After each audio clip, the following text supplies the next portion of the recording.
Ancestors, Book 1.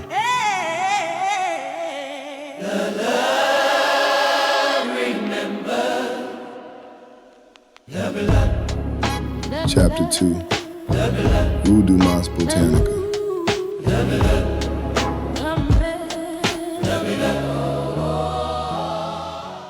New Orleans, 2 nights later. The drive from Los Angeles had taken 31 hours. 2 wrong turns, 1 crying jag in a Texas rest stop bathroom, and 1 moment in a Texas Waffle House at 4 a.m. when the waitress called her baby and refilled her coffee without being asked. Nia almost broke down again because kindness from strangers still felt like a blessing she wasn't built to receive. She crossed the Louisiana state line at 3:17 a.m. Somewhere over Lake Pontchartrain, the causeway lights began blinking in slow, deliberate rhythm, like a heartbeat translated into sodium vapor. She felt it in her sternum first, then in the steering wheel, then in the old brass key that had appeared on her passenger seat outside Baton Rouge, wrapped in linen that smelled of frankincense, gunpowder, and desert dust.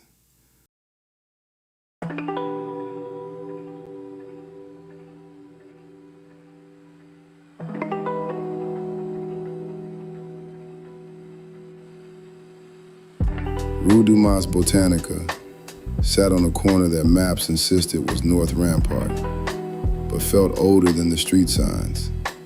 The building leaned the way wise women do, comfortable with its tilt, unapologetic about the cracks, paint the color of dry blood and honey peeled in long curls. A hand-painted sign swung above the door, gold letters bleeding into the wood grain. Rue Dumas Botanica, established, 1849. We still here. Nia parked under a street lamp that flickered like it was nervous. The air hit her when she opened the door. Wet, electric, sweet with night blooming Sirius and the copper ghost of river water. Jazz leaked out of a bar 3 doors down. Muted trumpet crying about something that happened in 1957 and still hadn't been forgiven. She stood on the sidewalk longer than she meant to. The key in her pocket was warm now. Warm the way skin is warm, not metal. She could feel the shop looking at her before she even crossed the threshold. Inside, the light was low and gold and moving. Candles stretched taller than physics allowed, leaning toward her like they had been waiting on tiptoe.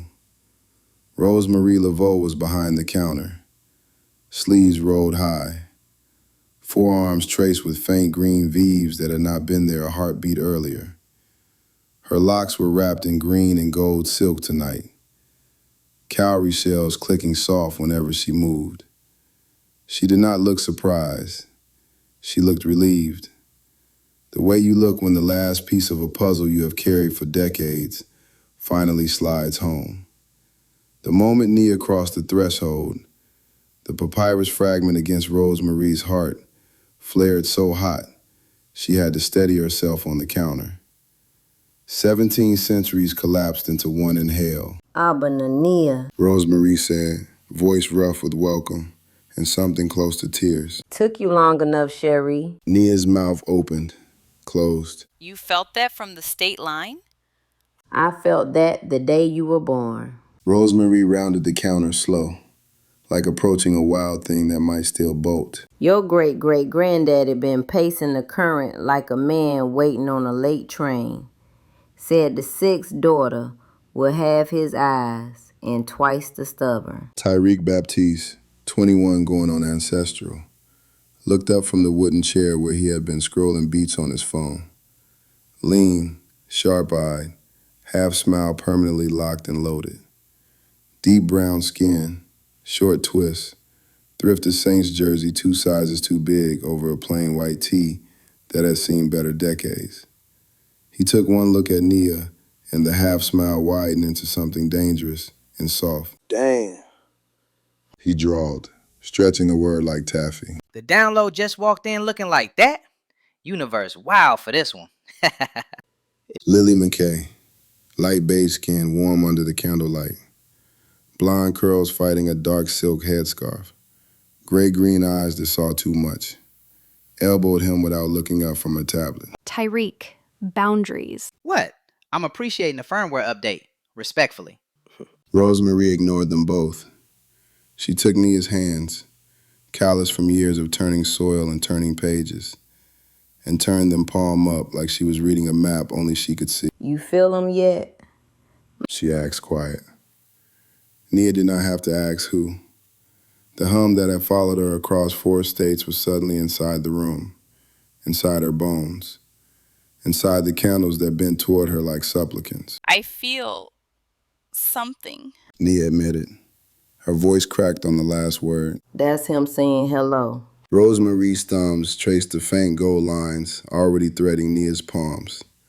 Circuitry that had not been there yesterday. And goodbye to the part of you that thought you were alone. Tyreek leaned forward, elbows on knees. So what's the tea, Auntie? She the one gonna fix the Wi-Fi on my soul? Watch your mouth. Rosemary said without heat. She the one gonna make the world remember it still got one. She reached into the gree-gree bag at her throat, slow, reverent, and drew out the papyrus fragment. It was no bigger than a playing card, edges burned black from centuries of hiding. On it, Adinkra and Veve symbols intertwined so completely, you could not tell where one tradition ended and the other began. This is what they cut out at Nicaea. Miriam of Axum smuggled it out in her mouth. My mama's kept it warm ever since. It has been burning a hole in my chest since you crossed the Mississippi. Nia stared at the fragment like it might bite. That's mine? That's ours. Rosemary pressed it into Nia's hand, along with the linen-wrapped key. The papyrus was warm like skin, like the key. And it is tired of hiding. The moment the two relics touched, the shop exhaled. Candles flared, jars chimed. The ceiling fan stopped mid-spin. Every light in the place dimmed to gold, then brightened again. Like the building had taken one long breath and decided to live. Tyreek's phone buzzed so hard it danced off the table. Lily's tablet screen filled with moving Adinkra she had never downloaded. Somewhere in the back room, a bottle of rum uncorked itself and poured a respectful splash onto the floorboards. Rosemary's eyes went solid onyx, no white, no pupil, just night holding lightning. Papa Legba. She murmured, voice layered with more than one woman now. The 6 done come home. Open the gate gentle. The temperature rose 5 degrees, the scent of desert sand and Sahara dawn cut through the magnolia and river mud, like it had every right to be there. Nia felt it first in her knees, then her spine, like someone had plugged her into a current older than the grid. The gold under her skin lit up bright enough to read by. Her Ankara scarf lifted though there was no wind, fabric rippling with patterns that had not been woven into it yesterday. Tyreek whispered, Yo, she glowing. Lily reached out without thinking and touched Nia's wrist.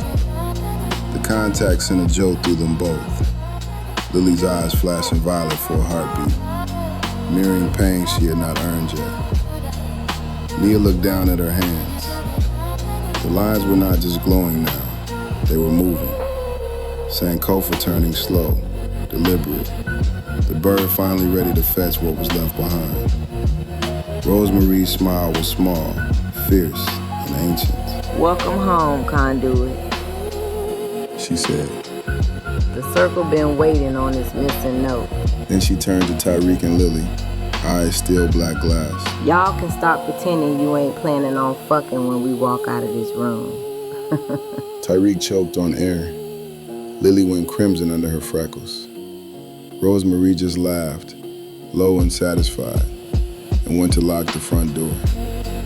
The night was young, the ancestors were loud, and the house had decided it was time for everybody to stop playing. Nia followed Rosemarie up to the flat roof, where the night-blooming Sirius opened white and reckless under the moon. The city below sounded like a slow heartbeat, learning a new tempo. Rosemarie sat on the ledge, legs dangling over 3 stories of nothing, and patted the warm tar beside her. Nia obeyed. For a long time they said nothing, just breathed the same wet air. Then Nia asked, soft. How did you carry it through the flood? Rosemarie didn't pretend not to understand. She unbuttoned the top 3 buttons of her blouse and pulled the fabric aside. A scar the color of burnt gold ran from collarbone to sternum, perfect outline of the papyrus fragment that still waited downstairs in its iron box. Katrina. She said, voice low, river deep. Water black and thick as crude. Bodies bumping the boat like logs. I had the fragment in a plastic bag between my breasts. Thought that would keep it dry. She laughed once, dry as bone. Water don't care about Ziploc, Cherie. Rolled so fast the bag burst. The papyrus caught fire against my skin, like it was tasting me, deciding if I was worthy. Burned its own shape into my chest, then cooled. Left this scar as a promise. Nia's fingers hovered over the raised, shining mark. I screamed. Rosemarie went on. Screamed so hard the rescuers almost dropped me back in. Then the burning stopped, and I heard Miriam, clear as Sunday bells, whispered, when the day comes that paper fails, remember I already chose you.